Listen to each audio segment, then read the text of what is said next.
Artículo 20. El proceso penal será acusatorio y oral.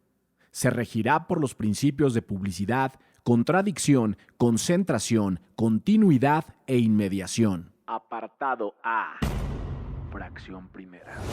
El proceso penal tendrá por objeto el esclarecimiento de los hechos, proteger al inocente, procurar que el culpable no quede impune y que los daños causados por el delito se reparen. Fracción segunda. Toda audiencia se desarrollará en presencia del juez sin que pueda delegar en ninguna persona el desahogo y la valoración de las pruebas, la cual deberá realizarse de manera libre y lógica. Fracción tercera. Para los efectos de la sentencia, solo se considerarán como prueba aquellas que hayan sido desahogadas en la audiencia de juicio.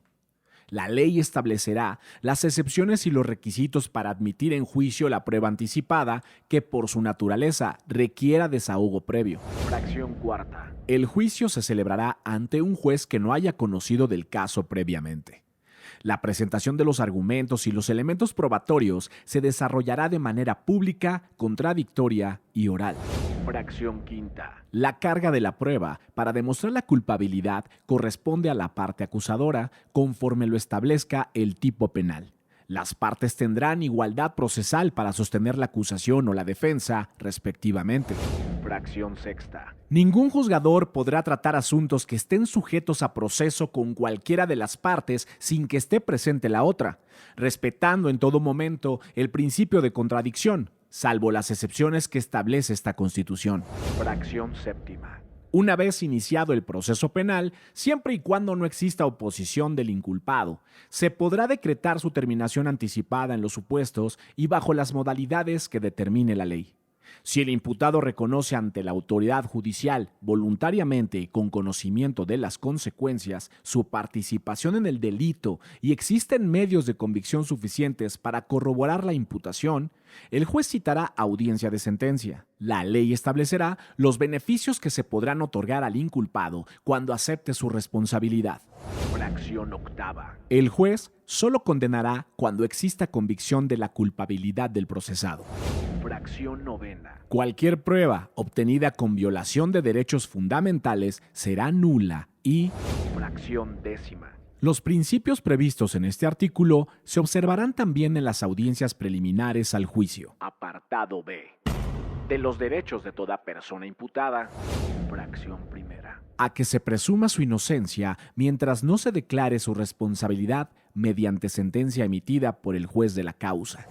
Fracción segunda. A declarar o a guardar silencio. Desde el momento de su detención, se le hará saber los motivos de la misma y su derecho a guardar silencio, el cual no podrá ser utilizado en su perjuicio. Queda prohibida y será sancionada por la ley penal toda incomunicación, intimidación o tortura. La confesión rendida sin la asistencia del defensor carecerá de todo valor probatorio. Fracción tercera. A que se le informe, tanto en el momento de su detención como en su comparecencia ante el Ministerio Público o el juez, los hechos que se le imputan y los derechos que le asisten. Tratándose de delincuencia organizada, la autoridad judicial podrá autorizar que se mantenga en reserva el nombre y datos del acusador. Párrafo segundo. La ley establecerá beneficios a favor del inculpado, procesado o sentenciado que preste ayuda eficaz para la investigación y persecución de delitos en materia de delincuencia organizada.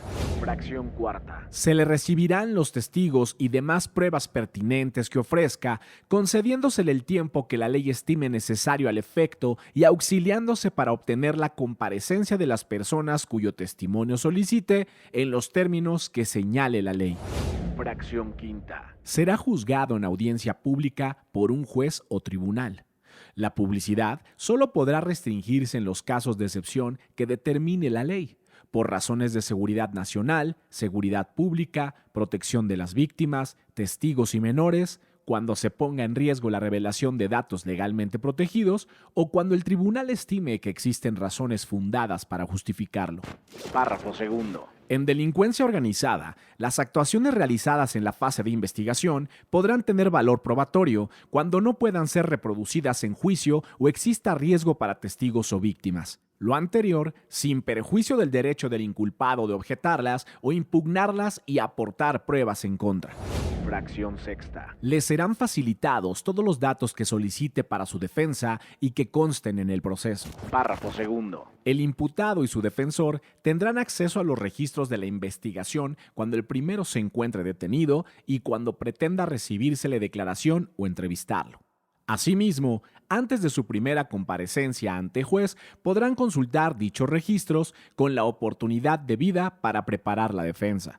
A partir de este momento, no podrán mantenerse en reserva las actuaciones de la investigación, salvo los casos excepcionales expresamente señalados en la ley cuando ello sea imprescindible para salvaguardar el éxito de la investigación y siempre que sean oportunamente revelados para no afectar el derecho de defensa.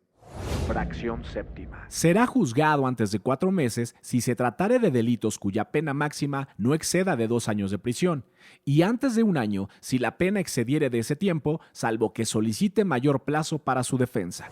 Fracción octava. Tendrá derecho a una defensa adecuada por abogado, al cual elegirá libremente incluso desde el momento de su detención.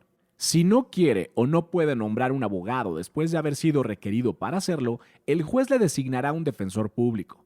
También tendrá derecho a que su defensor comparezca en todos los actos del proceso y éste tendrá obligación de hacerlo cuantas veces se le requiera. Fracción novena. En ningún caso podrá prolongarse la prisión o detención por falta de pago de honorarios de defensores o por cualquiera otra prestación de dinero, por causa de responsabilidad civil o algún otro motivo análogo. Párrafo segundo. La prisión preventiva no podrá exceder del tiempo que como máximo de pena fije la ley al delito que motivara el proceso, y en ningún caso será superior a 2 años, salvo que su prolongación se deba al ejercicio del derecho de defensa del imputado. Si cumplido este término no se ha pronunciado sentencia, el imputado será puesto en libertad de inmediato mientras se sigue el proceso, sin que ello obste para imponer otras medidas cautelares. Párrafo tercero. En toda pena de prisión que imponga una sentencia, se computará el tiempo de la detención. Apartado C. De los derechos de la víctima o del ofendido. Fracción primera. Recibir asesoría jurídica. Ser informado de los derechos que en su favor establece la Constitución y, cuando lo solicite, ser informado del desarrollo del procedimiento penal. Fracción segunda. Coadyuvar con el Ministerio Público, a que se le reciban todos los datos o elementos de prueba con los que cuente, tanto en la investigación como en el proceso, a que se desahoguen las diligencias correspondientes y a intervenir en el juicio e interponer los recursos en los términos que prevea la ley. Párrafo segundo. Cuando el Ministerio Público considere que no es necesario el desahogo de la diligencia, deberá fundar y motivar su negativa. Fracción tercera. Recibir, desde la comisión del delito, atención médica y psicológica de urgencia. Fracción cuarta. Que se le repare el daño. En los casos en que sea procedente, el Ministerio Público estará obligado a solicitar la reparación del daño, sin menoscabo de que la víctima u ofendido lo pueda solicitar directamente. Y el juzgador no podrá absolver al sentenciado de dicha reparación si ha emitido una sentencia condenatoria. Párrafo segundo. La ley fijará procedimientos ágiles para ejecutar las sentencias en materia de reparación del daño. Fracción quinta. Al resguardo de su identidad y otros datos personales en los siguientes casos. Cuando sean menores de edad, cuando se trate de delitos de violación, trata de personas, secuestro o delincuencia organizada y cuando a juicio del juzgador sea necesario para su protección, salvaguardando en todo caso los derechos de la defensa. Párrafo segundo. El Ministerio Público deberá garantizar la protección de víctimas, ofendidos, testigos y en general todos los sujetos que intervengan en el proceso. Los jueces deberán vigilar el buen cumplimiento de esta obligación. Fracción sexta. Solicitar las medidas cautelares y providencias necesarias para la protección y restitución de sus derechos. Fracción séptima. Impugnar ante autoridad judicial las omisiones del Ministerio Público en la investigación de los delitos, así como las resoluciones de reserva, no ejercicio, desistimiento de la acción penal o suspensión del procedimiento cuando no esté satisfecha la reparación del daño.